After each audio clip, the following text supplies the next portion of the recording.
Good morning. We are learning Mishna Kiddushin, Perek Daled, Chapter 4, Mishnah Aleph, Mishnah 1. Okay. Asara Yuchsin Alumi Bavel. That means 10 different types of lineage, people of different lineage, came up with Ezra from Bavel. Now, explain the background here is like this. I'll read to you from the notes, which is citing the Bartanura. At the end of the Babylonian exile, Ezra led many Jews, including all the scholars, back to Eretz Yisrael. He made sure that every Jew of disqualified lineage joined him.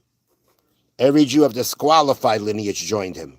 I mean, he had regular people too, but he also made sure that every Jew of disqualified lineage joined him. He reasoned that since all the sages were returning to Eretz Yisrael, no courts would be left in Babylonia to prevent disqualified persons from marrying people whom they are forbidden to marry. So the job of the courts was to make sure that, people who are not allowed to marry in should not do so. Keeping the yichus, keeping the lineage clean, as the Torah wants, according to the way the Torah wants, was a responsibility of the Beis Din. Now, when the scholars were in Babylonia, they were able to keep track. And you can see from the fact that we can say that Ezra took all the disqualified people. That means they knew it. They kept track. They knew who was disqualified, who wasn't. But now the problem was when the scholars, the Torah scholars were going to be leaving Babylonia and coming to Eretz Yisrael, who's gonna take care, who's gonna watch over this issue left in Babylonia. Therefore, Ezra insisted that all these people come to Eretz Yisrael, where the courts would ensure that prohibited marriages would not take place.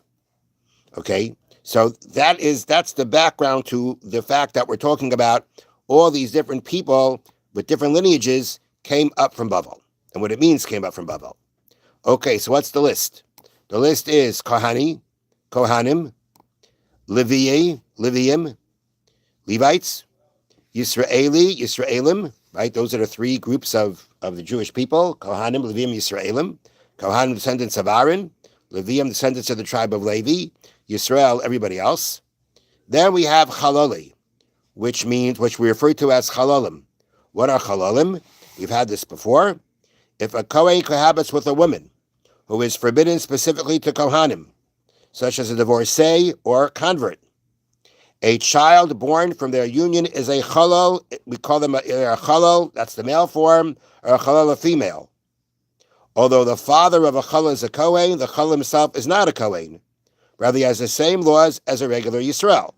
Meaning a chalal, what's one point of the chalal? One point, or a big point of the chalal is, although his father is a Kohen, he can't be a practicing Kohen. A chalala, and if it's a female chalala, she may not marry a Kohen. And if a challah cohabits with a woman, she, after that, cannot marry a Kohen. The disqualification of a challah is passed down to his children. That is, okay. However, disqualification of a chalal is passed down to his children. However, disqualification of a chalala is not transmitted to her children. Thus, her daughter, from a qualified person, is out of chalala and is permitted to marry a Kohen. So that's just some background here. The chalala means a child from whom a Kohen is not allowed to marry, who a Kohen specifically may not marry. The child, if it's a chalal, if it's a male, that means he can't be a practicing Kohen. If it's a chalala, she can't marry a Kohen. The chalal status passes down to his children, even if he marries, regular Yisraelis. Whoever he marries, he's allowed to marry. And there really is no restrictions on who a chalal can marry. But his children will then have the status of either a chalal, if it's a male, chalal, it's a female. But a chalala, the question of a chalala is not transmitted to her children. That her daughter, from a regular person, a person she's allowed to marry, is not a chalala and is permitted to marry a Kohen. Okay, now, and her son really doesn't matter, because if he's a Kohen, he's not allowed to marry the chalala. If the father was a Kohen, he can't marry the chalala. If the father wasn't a Kohen, then the son's not going to be a Kohen. All right, so that's chalali. Geri means converts. Haruri means freed slaves. Freed slaves, the halacha is once a slave is freed, he has the status of a ger, full-fledged ger. Okay, Geri, we did that. V'charuri, we did that. Freed slaves. Mamzerim, as we said before, born from a union of a marriage where there is no a marriage of let's say an erva, a forbidden relative, that the marriage carries no Kiddushin between that man and that woman. The punishment for the habitation is the punishment of death. And so that's an erva, a forbidden relative, a married woman. That child is a mamzer. Nesinim, we have mentioned before, were a group of Canaanites who had tricked Yoshua into thinking they were not Canaanites. They converted, and eventually they were decreed they cannot marry a regular Jewish person. Shtuki va'asufi. Shtuki means literally the quiet ones, and asufi means the ones that are gathered in. And we will see exactly what that means we'll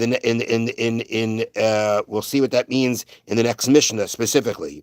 But basically, they bring down here in the notes, a shtuki is someone whose father is unknown, and a sufi is someone whose father and mother are both unknown. And since we don't know what their status is, must suspect that perhaps they're mamzerim, and therefore they cannot marry into an ordinary Jew. So here we have, and this is what we're about to now get into. So first we have the list. Now, the Mishnah continues to tell us the practicality of this list. Kahani, Leviye, Yisraeli, Mutar L'Levi Zeh B'Zeh. Right? Kohanim and Yisraelim are allowed to marry amongst each other. Right? Kohen doesn't have to marry another Kohenis, can marry a Levi, a daughter of a Levi, marry a daughter of Yisrael. Now, Leviye Yisraeli, Leviyim and Yisraelim, Chalole, the Chalolim as we mentioned before, Geri the converts, V'charuri, and the freed slaves, Mutarim L'Levi Zeh B'Zeh, may marry each other. A Kohen, though, cannot marry, right, a Chalol or a Chalola. He cannot marry a convert, a freed slave, and therefore he's out of this list. This list is a list amongst anybody beside the Levim and Yisraelim, meaning regular Levi Yisrael, can marry, and these other people, the Chalolim, the converts, the freed slaves, may marry each other. The last part of the Mishnah reads, Geri, V'charuri, Mamzeri, Unesine, Shtuki Vasufi, Kulam Mutarim, L'Levi Zeh B'Zeh. This list is a list of the people that are going to be disqualified for marrying ordinary Jews, but they're allowed to marry amongst each other. And the only thing that the exception is a ger. A ger can marry an ordinary Jew, but can also marry these disqualified people.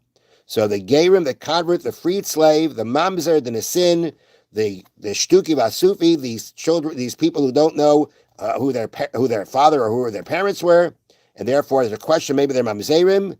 So again, they cannot marry the regular Levi or Yisrael. They cannot marry the ordinary Jew, but they could marry amongst each other. The disqualified can marry amongst the disqualified, and the ger who is not considered not disqualified, means disqualified from a Kohen, but he also can marry into these people. So let me read to you here from the notes. The Torah forbids a mamzer to marry a Jew, meaning an ordinary Jew. Nevertheless, the Tana of this Mishnah holds that a mamzer may marry a convert. Okay, even though a convert is, a convert can marry an ordinary Jew, but the halacha is a mamzer may marry a convert or a freed slave, although they are full-fledged Jews in almost every other respect. He may also marry another mamzer, including the shtuki vasufi, who are suspected mamzerim, and a nesin. Okay, so now, I'll read to you the laws summarized here in the notes. Male Kohanim are uniquely restricted in that they are forbidden to marry chalolos or converts, a category that includes freed slaves. Okay, other born Jews, Levim and Yisraelim, may marry chalolim, chalolos, and converts, which again includes the freed slave, but not disqualified persons such as mamzerim, nesinim, shtukim, and asufim.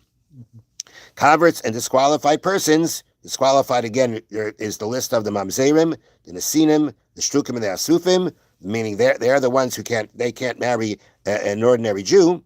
They are converts, disqualified persons, may marry each other.